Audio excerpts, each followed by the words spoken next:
ሰላም እንኳን ደህና መጣ።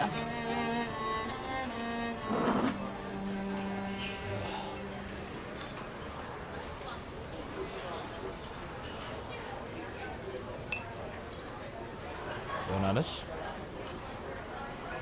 ግን ደግሞ ደህና አትመስል መሰለኝ። አይ ደህና ነኝ። መጥፎ ቀን ያሳለፍኩት ለዛ ነው። ይኸው ቦርሳሽ። ስላስቸገርኩ ይቅርታ። እባክህ ሂሳብ አምጣልኝ። ምን ነው እንዲህ በችኮላ ልትሄጂ ነው እንዴ? ሌላ ምን ስራ አለኝ? ማለት ቦርሳሽን ይዤልሽ መጥቻለሁ እና ደግሞ በሰላም አስረክቤሻለሁ። ሌላ ነገር እንኳን ቢቀር ቢያንስ ቡና አትጋብዥኝ ማለት ነው? ቡና ለራስህ ማዘዝ ትችላለህ። ሂሳቡን እኔ እከፍላለሁ። አይ እንዲያውም ሀሳቤን ቀይራለሁ። እንደዛው ነው። ይቅርታ። ምንድነው እንደዛ የማይሆነው? አላውቅም ግን እኔ እንጃ እርዳታ እንደሚሰጥ ሰው ለቡና ከፍለሽልኝ እንድትሄጂ በጭራሽ አልፈልግም። ይቅርታ።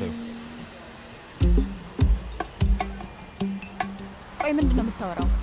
አልሰማሽንም እንዴ? በገንዘብሽ አትገዢልኝም እያልኩሽ ነው። ለራሴ ቡና ራሴ መክፈል እችላለሁ። በጣም አመሰግናለሁ።